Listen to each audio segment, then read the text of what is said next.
On March 17, 1943, in a quiet, wood-paneled office in Berlin, a German admiral held a report that seemed utterly impossible. It was a single sheet of paper, a summary of raw intelligence, yet its contents were more explosive than a 1,000-pound bomb dropped squarely on the Reich Chancellery. The report didn't describe a new superweapon or the movement of a secret army. It described a factory, an American factory, an ocean away, that was projected to soon be capable of producing a 4-engine heavy bomber every 60 minutes. To the men of the German High Command, it was a joke, a piece of American propaganda so absurd it was simply laughable. They mocked the idea, passing the report around with derisive snorts and sarcastic comments about Hollywood-level exaggeration. But to the spies who risked their lives to gather the information, and to the analysts who processed the terrifying data, it was something else entirely. It was a death sentence, written in numbers. It was the day they knew with chilling certainty that the war was irrevocably lost. This is the story of the devastating truth that was too terrifying for Adolf Hitler to believe, and how the denial of this single, geometric fact sealed the fate of the Third Reich. In the very heart of the Nazi war machine, Admiral Wilhelm Canaris was an oddity, a man adrift in a sea of fanaticism. As head of the Abwehr, German military intelligence, he was a man who lived and breathed cold, hard facts. Unlike the sycophants and ideologues who populated Hitler's inner circle, Canaris was an old-school professional. He was a career naval officer, a patriot from a different era who saw the world not through the warped lens of National Socialist ideology, but through the clear, unblinking glass of strategic reality. His loyalty was to Germany's lasting existence, and his duty was to provide the unvarnished truth, no matter how ugly or inconvenient it might be. His organization, the Abwehr, was a sprawling network of agents and analysts stretching across the globe, functioning as the vital eyes and ears of the German military. In the early years of the war, the Abwehr had been key to Germany's blitzkrieg victories, delivering the precise, actionable intelligence that let the Wehrmacht outsmart its opponents across Europe. But by early 1943, the mood in Berlin was curdling. The war was no longer a swift series of victory parades. The disaster at Stalingrad had been a brutal shock to the entire system, a wound that bled men and morale. On the Eastern Front, the Soviet war machine was grinding back with terrifying, endless force. In North Africa, American and British forces were squeezing the life out of Rommel's famed Afrika Korps. The tide, almost imperceptibly at first, was beginning its irreversible turn. Yet, at the very top, a dangerous sense of invincibility lingered like a narcotic haze. Hitler, increasingly holed up in his Wolf's Lair headquarters, was becoming profoundly detached from the real world, surrounded by yes-men who filtered out every piece of bad news and fed his messianic delusions. He believed the German war effort was simply a matter of sheer will. The German soldier was superior.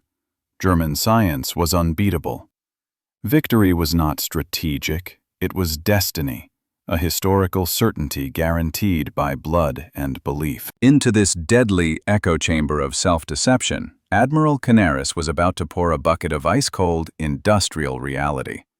He was one of the few who understood the grim, non-negotiable arithmetic of modern war.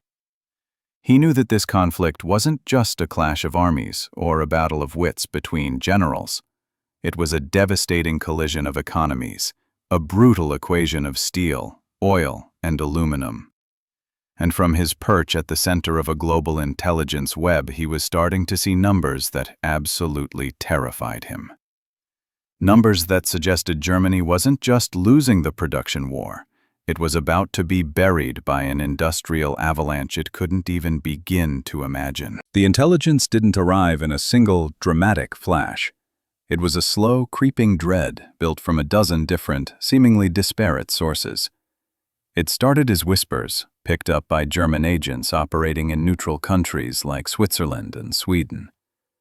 A businessman back from the US spoke of a factory so vast it literally had its own weather patterns inside its walls. A diplomat in Washington reported on production targets that seemed to have an extra zero attached to them. A Swedish engineer sent a coded message about an aircraft assembly line that moved with the relentless, uncharacteristic speed of car manufacturing. Individually, each report could be dismissed as exaggeration or rumor. But as the fragmented reports flowed into the Abwehr headquarters, Canaris's analysts saw the terrifying, undeniable pattern emerge. They all told the same story. They all pointed to one place: a massive industrial complex in Michigan called Willow Run. And they all made the same ridiculous yet consistent claim. The Ford Motor Company was applying automobile mass production techniques to the 18-ton B-24 Liberator heavy bomber. The goal was to eventually roll one out, not one a day, not one every few hours, but one every single hour. To the German mind, this was not merely improbable, it was utterly impossible. A B-24 Liberator was a beast, an intricate behemoth of aluminum and steel, held together by countless rivets and housing complicated avionics. German factories, the pride of European engineering, took weeks, sometimes months, to produce a comparable heavy bomber like the Heinkel HE-177. The idea that the Americans, a nation mocked in Nazi propaganda as a chaotic, racially mixed consumer society, could build such a complex weapon in 60 minutes wasn't just unbelievable. It was profoundly insulting to the German sense of technical superiority. Canaris and his officers ran the numbers again and again. If the Americans could actually pull this off, one bomber an hour meant 24 a day, over 700 a month, and all from just one factory. At the time, the entire German aircraft industry was struggling to produce a mere fraction of that number in heavy bombers. The spies confirmed the details. The information was vetted and cross-referenced. Even Japanese naval attachés, Germany's own allies, were sending back reports on American production numbers with a tone of sheer dread. The data was solid, but the psychological hurdle was immense. How could this be? How could a workforce of what the Nazis considered inferior people, women, African Americans, immigrants, achieve this? How could a messy democratic society mobilize with such terrifying, focused efficiency? In the rigid Nazi worldview, strength came from racial purity and authoritarian control. America had neither. Therefore, the reports had to be a lie. They had to be a massive deception campaign intended to sow fear. The alternative was too horrible to consider. It meant the war was no longer a contest of soldiers or generals, but a war of factories. And if this report from March 1943 was pointing to a real future, it meant Germany had already lost. As one Abwehr officer put it, if these numbers are correct, then Germany has already lost the war. It is no longer a question of willpower. It is a question of mathematics. Half a world away from the dusty, dismissive offices of the Abwehr in Berlin, the impossible was becoming very, very real. On a flat stretch of unassuming farmland in Michigan, a monster had risen. It was the Willow Run bomber plant, the physical, undeniable embodiment of what President Franklin D. Roosevelt called the arsenal of democracy. And there was nothing else like it on Earth. If the Germans thought their highly disciplined, traditional factories represented the zenith of industrial power, they were about to be taught a cold lesson in American scale and ingenuity. Designed by the legendary industrial architect Albert Kahn, the main building was a single room, so vast that journalists were quick to call it the most enormous room in the history of man. It stretched for over half a mile, 3,500 feet long and 1,300 feet wide, covering 3.5 million square feet under one roof. The scale of the place defied comprehension, a concrete and steel cathedral dedicated to the mass production of destruction. To put its size in perspective for the German analysts who couldn't believe their numbers, the entire factory was larger than all 23 of the main assembly plants of the German aircraft industry combined. The layout itself was a testament to Ford's relentless pursuit of efficiency. In a bizarre, almost comical twist of industrial geography, the assembly line famously had to make a 90-degree turn in the middle of the plant, with partially built bombers rotating on giant turntables. This feature became known as the tax turn, required because the massive building crossed the border between two different counties, and the line had to be configured to minimize tax liabilities. But the real, revolutionary terror for Germany was not the building's size. It was the philosophy inside. Henry Ford and his production chief, Charles Sorensen, had made an arrogant, almost lunatic promise. They would build complex, four-engine military airplanes just like they built Model T cars. The old guard aircraft industry, which operated under a craftsman model where specialized workers meticulously assembled one plane at a time, scoffed mercilessly. "You can't expect a blacksmith to make a watch overnight," one executive sneered, certain that Ford's automotive techniques could never handle the precision and complexity of the 18-ton B-24 Liberator, which contained nearly 1.5 million individual parts. Ford and Sorensen didn't listen. They simply proved them wrong.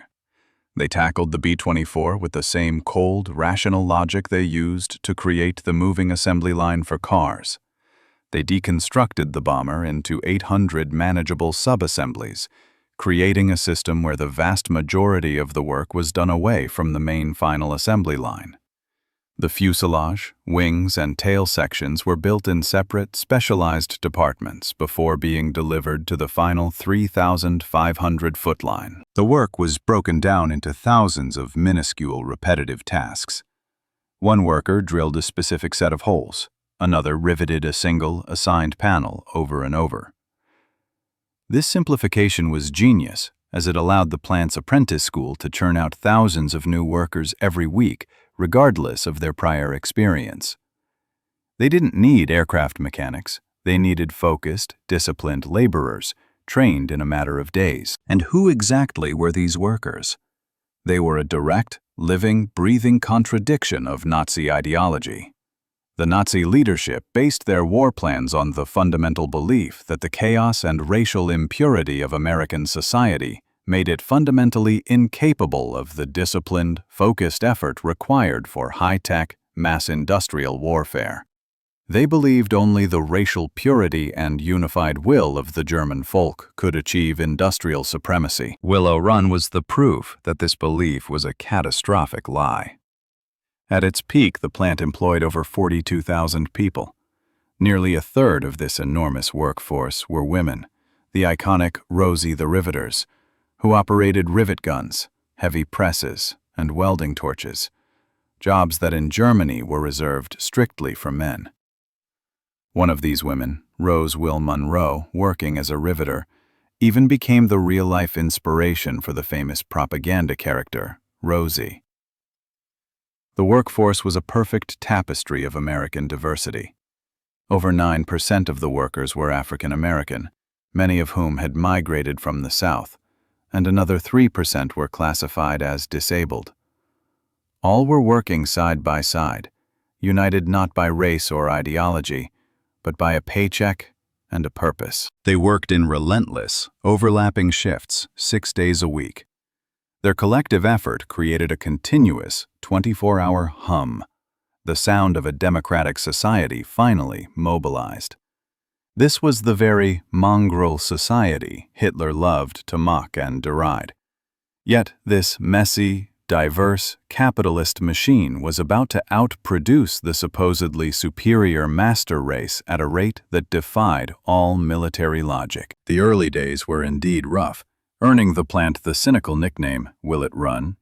But as 1943 rolled on, the complex machine hit its terrifying stride. Raw materials flowed in one end of the 3,500-foot assembly line, and out the other end, an 18-ton heavy bomber emerged, fully equipped and ready to fly. This wasn't propaganda designed to instill fear. It was a new kind of warfare, a war of industrial might and logistical supremacy. While German scientists were pouring scarce resources into futuristic but strategically insignificant V weapons, America was perfecting its most devastating weapon of all, the assembly line. The Third Reich had no counter for the sheer, brutal efficiency of Willow Run. The Americans were unleashing a force the rigid, doctrinaire German leadership couldn't even mentally process, let alone combat. Armed with this terrifying truth, the reality of Willow Run's production capacity, Admiral Wilhelm Canaris faced his biggest, most insurmountable challenge, penetrating the ideological fortress surrounding Adolf Hitler. It was a wall built not of concrete or steel, but of arrogance, willful ignorance, and deep-seated prejudice, and its chief architect, the man guarding the gates of reality, was the second most powerful figure in Germany, Reichsmarschall Hermann Göring. Göring was not just the head of the Luftwaffe, the German Air Force. He was its physical embodiment. A flamboyant, medal-laden World War I ace, he saw himself as the ultimate, unquestionable authority on air power, having famously boasted that no enemy bomb would ever fall on German soil. He was also profoundly corrupt, deeply egotistical, and possessed a colossal pride in the supposed superiority of German engineering and fighting spirit. More than anyone else in the high command, Göring was responsible for creating and sustaining the myth of the Luftwaffe's invincibility and the Reich's industrial dominance. When Canaris presented the Abwehr's meticulously vetted findings on Willow Run, the cold, hard projections of 700 heavy bombers a month from a single site, Göring's reaction was not one of concern, but of immediate, thunderous laughter. He and his staff dismissed the detailed reports with utter contempt, waving them off as patently ridiculous propaganda. They were so confident in their ideological dogma that they couldn't even process the intelligence as a threat. "Americans cannot build airplanes," he famously sneered to his inner circle. "They are very good at refrigerators and razor blades." This was not a casual throwaway line or a moment of misplaced bravado. It was a perfect, chilling summary of the entire Nazi worldview that drove their strategic blindness. To Göring and the vast majority of the party leadership, Americans were nothing more than a nation of shopkeepers, a decadent consumer society concerned only with comfort and trivialities. They were, in the brutal lexicon of the Reich, a mongrel race, lacking the discipline, the martial spirit, and the essential racial purity of the German people. The very idea that such a chaotic, racially impure culture could successfully organize itself to mass-produce a weapon as technically complex as a heavy bomber was, in Göring's mind, a physical and ideological impossibility. The sheer mathematics presented by the Abwehr was instantly rejected not as a strategic threat, but as a cultural and racial insult. You can imagine the maddening frustration of Admiral Canaris, a man who dealt only in mathematical certainties. He was presenting irrefutable evidence to men who were, quite literally, living in a fantasy world built upon racial myth. Canaris tried to press the issue, arguing not from emotion but from pure logistics. His agents had provided specific details: the 3,500-foot assembly line, the specialized tooling machines, the unprecedented scale of the capital investment. He explained that Ford was bypassing the traditional, slow craftsman model of aircraft production entirely and embracing revolutionary mass assembly. He detailed the simple, brutal arithmetic. The numbers meant America was not just meeting Germany's output, but was preparing to multiply it by a factor of 10 or more. Göring wouldn't hear it. He had constructed his own narrative, an article of unshakable faith that had justified his immense power and the vast budget of his Air Force. To accept Canaris's devastating report would have been a humiliating, catastrophic admission of his own personal failure. It would mean that his entire intelligence apparatus had missed the most critical, war-deciding industrial development in the conflict. It would mean his beloved Luftwaffe, the force he promised would protect German skies forever, was about to be swept from the air by a relentless, unending tide of American aluminum. This confrontation, therefore, was not a simple military disagreement. It was a tragic, fatal fight between evidence and dogma. The Reichsmarshal and his inner circle operated under a belief system that demanded German technological and industrial superiority. To question that superiority was not just to question a military assessment. It was heresy. The reports were immediately buried beneath Göring's immense ego and the collective, crippling ignorance of the Nazi elite. The wall of denial stood firm, impenetrable. Canaris was left with a truth that could have saved Germany from utter annihilation, but with no one in power willing or ideologically able to listen. This profound dismissal led directly to critical, self-sabotaging mistakes in Germany's industrial strategy. Instead of immediately reorienting the entire industrial base towards producing massive quantities of defensive fighter aircraft, the only practical counter to the coming American bomber tide, Göring and Hitler continued to funnel precious, finite resources into the so-called Wunderwaffen, wonder weapons that Hitler obsessively craved. The V-1 flying bomb and V-2 rocket, while technologically brilliant feats of German science, were strategically insignificant in the grand scheme of the war. They consumed vast amounts of irreplaceable materials, engineers, and fuel that should have been poured into thousands of simpler, more crucial interceptor planes like the Messerschmitt Bf-109 or the Focke-Wulf FW-190. The ideology demanded spectacular, revolutionary weapons to validate the alleged superiority of the master race. The reality demanded simple, overwhelming numbers of reliable, conventional fighters.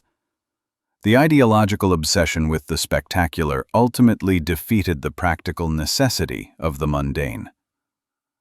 The total inability to pivot to true mass production, to acknowledge that the assembly line itself was the true Allied superweapon, was directly attributable to their collective, catastrophic refusal to believe that the shopkeepers across the Atlantic could actually produce a 4-engine bomber every 60 minutes. The next step for Canaris was the final one, and the most dangerous of all. To somehow get the information to the one man whose delusional will governed the entire enterprise, the Führer himself. Dealing with Hitler was a perilous, often bizarre business. Whether at the Berghof in the Alps or the Wolf's Lair in East Prussia, the atmosphere was thick with paranoia and oppression. Reality was simply whatever Adolf Hitler decreed it to be. Military briefings were less about strategy and more about reinforcing whatever the Führer wanted to believe that day. Into this theater of pure delusion, the cold, hard facts from Willow Run were a ticking bomb. Hitler's view of the United States was a bizarre, often contradictory mix of utter contempt for its culture and grudging respect for its size.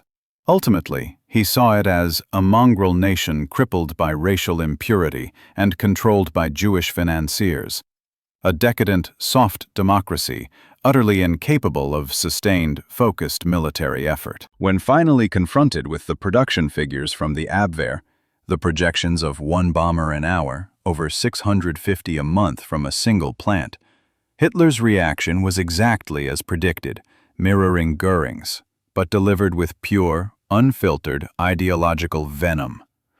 This wasn't just a strategic error, it was a personal insult to his entire warped belief system.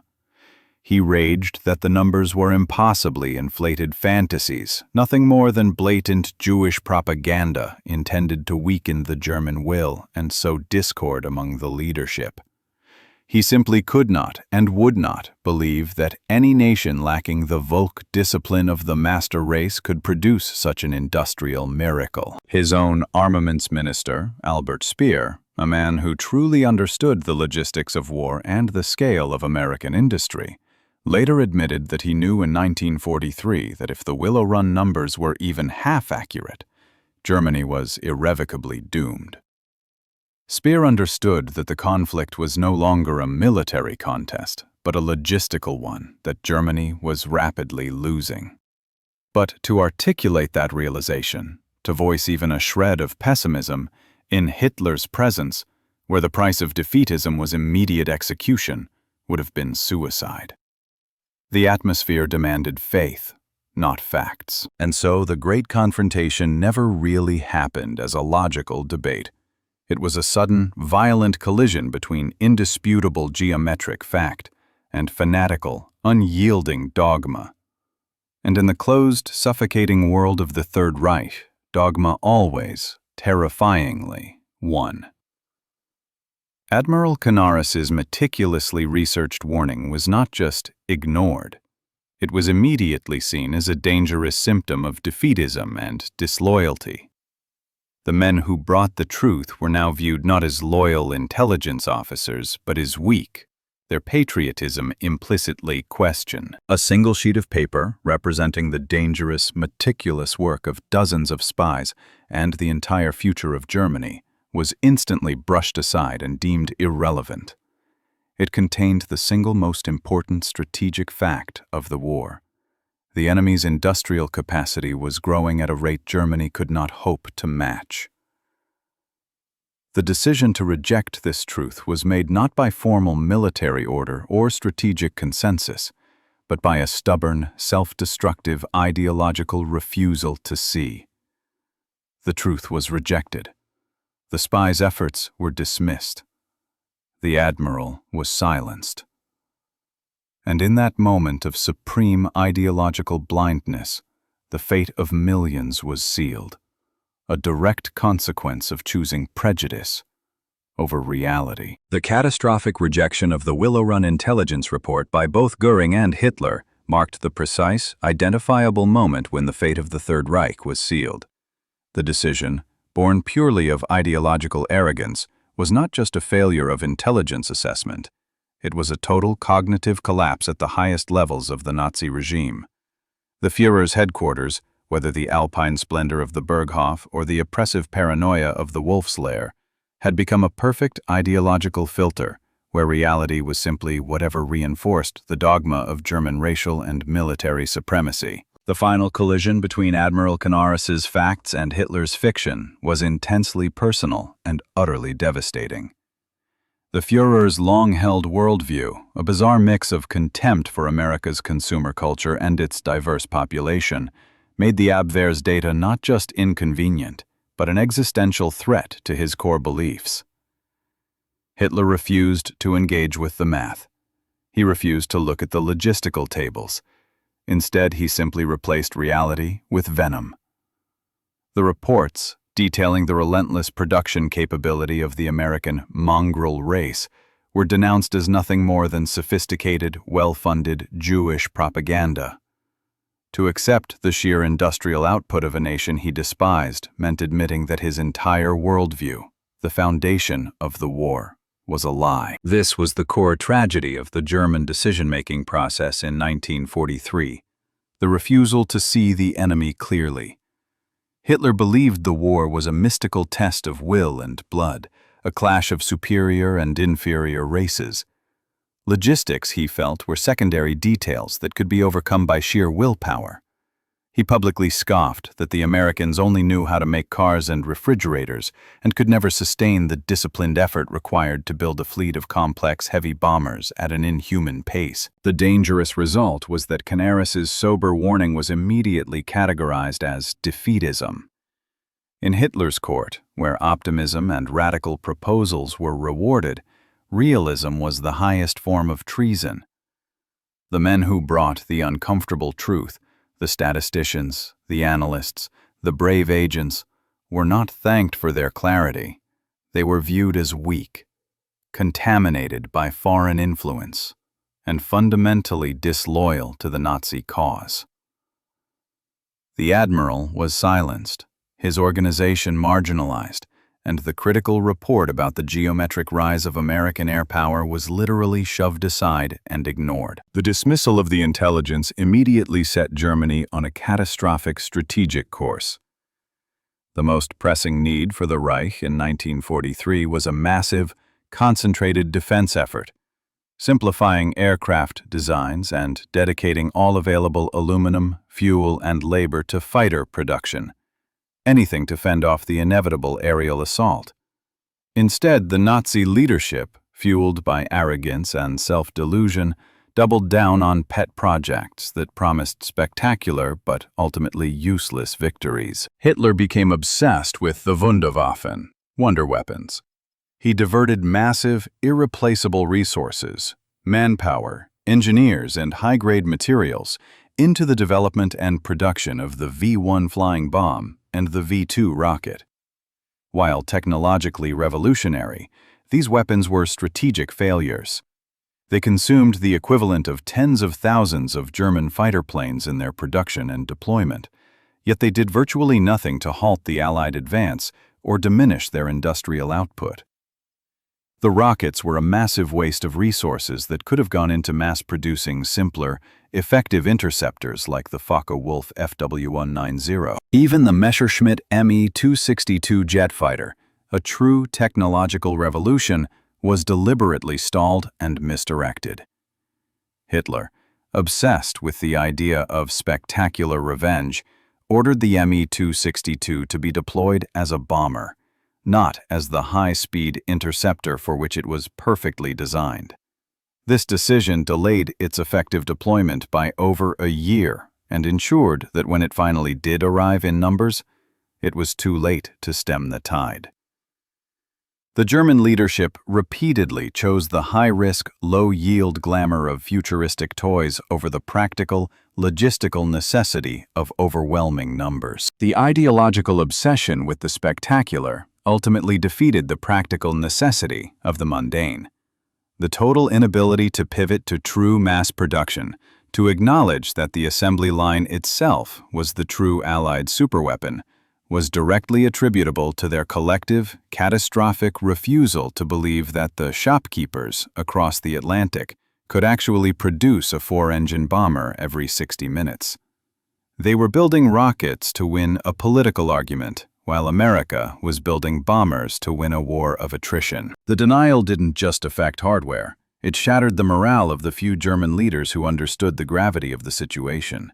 Albert Speer, the armaments minister, who had actual industrial experience, was forced to implement production plans he knew were insufficient. He understood the scale of Willow Run but was powerless to argue against the Führer's ideology. Speer was forced to perform a strategic pantomime, building a false sense of security while watching the inevitable disaster approach. The consequences of this ideological veto were now set in motion, rolling forward with the ruthless precision of the assembly line itself. The leadership's decision to ignore the mathematical truth meant that Germany would fight the defining phase of the war, the battle for the skies over the Reich, not only without the necessary fighter defenses, but also without the raw materials like fuel and aluminum needed to power the war machine. They had signed the death warrant of the Luftwaffe by refusing to believe the enemy could be as effective as their own spies reported. The stage was now set for the consequences to arrive. The reports and figures that Canaris was forced to suppress in Berlin were already becoming aluminum and steel in Michigan. The air war that the Führer's denial had guaranteed was about to begin, and it would arrive with a terrifying industrial roar that would leave no doubt about which side had mastered the arithmetic of modern warfare. The trickle of Allied bombers was about to become the flood. The consequences of the Nazi leadership's ideological veto were as devastating as they were inevitable. They arrived first as a distant rumble, then as a terrifying, sustained roar that filled the skies over the Reich. Believing their own hype and refusing to believe the numbers supplied by their own intelligence, the German High Command made a series of disastrous strategic mistakes that left them completely defenseless against the coming industrial assault. The most profound mistake, fueled by Hitler's obsession, was the continued diversion of scarce, irreplaceable resources into the Wunderwaffen, or wonder weapons. The V-1 flying bomb and V-2 rocket, while technologically brilliant and satisfying to the Führer's desire for spectacular revenge, were strategic liabilities. They consumed the equivalent material, fuel, and specialized labor that could have produced tens of thousands of conventional fighter aircraft. These were resources desperately needed to defend the homeland, but were instead wasted on weapons that, despite their terror, had zero impact on the Allied ability to wage war or sustain production. The German leaders had built a dam of denial against a coming flood, and in late 1943 and early 1944, the dam broke. The trickle of Allied bombers, the nuisance raids the Luftwaffe had easily swatted away in 1942, became a tidal wave. The B-24 Liberators, the very planes rolling off the assembly line at Willow Run at a rate the Nazis called propaganda, were now blotting out the German sky. The brutal reality crystallized during Big Week, launched by the Allies in February 1944. This was an all-out, coordinated assault aimed specifically at the heart of the German aircraft industry. Over a period of 7 days, thousands of American and British bombers, many of them B-24s, supplied by the industrial output of Michigan, pounded factories across Germany, including the main centers of fighter production. The Luftwaffe, already strained by the war on the Eastern Front and crippled by the resource diversion to Wunderwaffen, rose to defend its home airspace and was systematically annihilated. The air battles that ensued were a brutal, lopsided war of attrition. Exactly what Admiral Canaris had foreseen. German pilots, however brave and highly skilled, were simply overwhelmed by the sheer, endless volume of the attackers. For every German fighter pilot that was shot down or killed, there was only a trickle of replacements, often poorly trained boys. For every American plane lost, 10 more B-24s were already crossing the Atlantic, straight from the assembly lines of Willow Run and other massive plants. The American industrial machine had effectively turned the sky into a numbers game that Germany could never win. The scale of the destruction exposed the fatal flaw of the Nazi worldview. Hermann Göring had famously promised, "If a single enemy bomb falls on German soil, my name is Meyer." The cities Göring had promised would never be touched were being reduced to rubble. Industrial centers like Schweinfurt, Regensburg, and later Berlin itself were pounded relentlessly, not by a technological secret, but by an overwhelming mass of aluminum and explosives. The German response was panic and disbelief. A Luftwaffe general, writing in his diary around this time, captured the growing terror and frustration with the leadership's denial. The Reichsmarschall, Göring, lives in fantasy. Yesterday, 1,000 American bombers destroyed Linz. He still insists they cannot have built so many aircraft. The ideological wall remained intact, even as the real world burned around them. They were witnessing the consequences of the math they had refused to believe. The B-24 Liberators that poured out of the most enormous room in the history of man were now systematically deconstructing the Third Reich piece by piece. Their constant, merciless daylight raids shattered factories, tore up vital railway junctions, and, most critically, obliterated Germany's synthetic oil refineries. The German war machine, which ran on fuel, began to grind to a halt. The feared Wehrmacht, the unstoppable armored fist of the Nazi regime, was eventually starved of gasoline, leaving tanks immobile and trucks disabled on the front lines. The entire military structure, from the Air Force to the Army, was being choked by the lack of fuel, a direct consequence of the overwhelming air superiority purchased by American industrial output. The military campaign to halt the industrial tide was a complete failure. By 1944, German pilot training was rushed, the quality of replacement aircraft plummeted, and the air defense system descended into chaos. The unstoppable Wehrmacht was being pounded into submission not by a brilliant general or a revolutionary weapon, but by the relentless, monotonous output of a single American factory its leaders had laughed at a year earlier. The denial of the industrial reality in 1943 meant that by 1944, Germany was fighting a war it had already lost. The only question was how many lives it would take to prove the simple arithmetic. The sky was no longer German. It belonged to the B-24s. The descent of the industrial avalanche over the Reich was the fulfillment of Admiral Canaris's prophecy. But the man who sounded the alarm paid the ultimate price for his foresight. For Admiral Wilhelm Canaris, the head of German military intelligence, the accurate warnings about American production marked him not as a loyal officer, but as a dangerous man who lacked the requisite fanaticism. In Hitler's increasingly paranoid court, being a military realist sounded a lot like being a traitor. As the war turned decisively against Germany, Canaris's sober assessments and refusal to submit to the ideological delusions of the Nazi high command became a liability. His rivals in the SS, particularly Reinhard Heydrich and Heinrich Himmler, had long viewed the Abwehr as a nest of untrustworthy, old-world aristocrats who lacked true Nazi fervor. They spied on Canaris constantly, waiting for a mistake.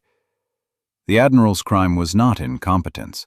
His highly accurate reports on the scale of U.S. industry were seen as proof that he himself was deliberately spreading enemy propaganda to undermine the German will. But Canaris's opposition went far deeper than just strategic disputes. Horrified by the SS atrocities and the descent of the regime into pure criminality, he used his position within the Abwehr to secretly shield members of the German resistance, most notably the theologian Dietrich Bonhoeffer. He subtly sabotaged Hitler's grand schemes, including secretly working to discourage Spain from joining the Axis powers, an act of strategic defiance that cost Hitler a valuable ally in the Mediterranean. The final blow came after the failed July 20, 1944 plot to assassinate Hitler. The ensuing Gestapo investigation and purge were merciless, quickly uncovering a vast network of opposition that stretched through the military high command. Many trails led directly to the Abwehr. Canaris was arrested. Investigators eventually found his personal diaries, which chillingly revealed the true depth of his principled opposition to the regime, his horror at the war crimes, and his deep-seated conviction that Hitler was leading Germany to ruin. On April 9, 1945, in the final chaotic weeks of the war, the order for execution came directly from a vengeful, delirious Hitler. At the Flossenburg concentration camp, Admiral Wilhelm Canaris, stripped naked, was slowly strangled to death with piano wire, a brutal, humiliating end reserved for traitors. He was murdered by the very regime he had desperately tried to save from its own ideological blindness, a political martyr to the simple, cold truth of mathematics. He delivered the most critical strategic message of the war, and for his trouble, he was utterly erased. When the guns fell silent in May 1945, the final, stunning production numbers proved just how devastatingly right Admiral Canaris had been in 1943.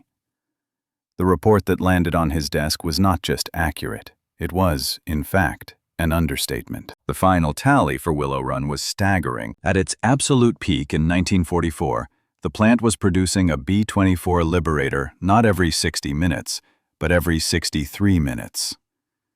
The projection had been essentially achieved. By the time the last plane rolled off the line, the Ford Motor Company had built 6,972 complete B-24s at Willow Run and produced another 1,893 knockdown kits for assembly elsewhere. Consider the gravity of that number.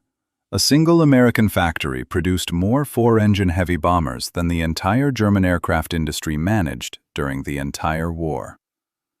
Across all its factories and models, the United States manufactured over 300,000 military aircraft from 1940 to 1945. Germany, in the same period, produced around 94,000 combat aircraft. The scale was not even a competition. The American industrialist William S. Knudsen summarized the ultimate victory best. "We won because we smothered the enemy in an avalanche of production, the like of which he had never seen nor dreamed possible." The German failure to believe this wasn't a failure of spying. German agents, working at great risk, did their job and got the intel right. The failure was a failure of acceptance. It was a total, lethal, cognitive failure at the highest levels, an inability to process facts that fundamentally contradicted a fanatical ideology. The Nazi leadership, blinded by their own propaganda and racist prejudice, simply couldn't conceive of the numbers. They were defeated not by a secret weapon, but by simple arithmetic. They were buried by an avalanche of steel and aluminum forged by the very people they disdained. Men and women of all backgrounds working together in a chaotic, yet powerful, free society. The spies were right. The admiral was right. March 17, 1943 was the day the truth arrived in Berlin. And because no one in power was ideologically willing to listen, the final act of the war became a foregone conclusion.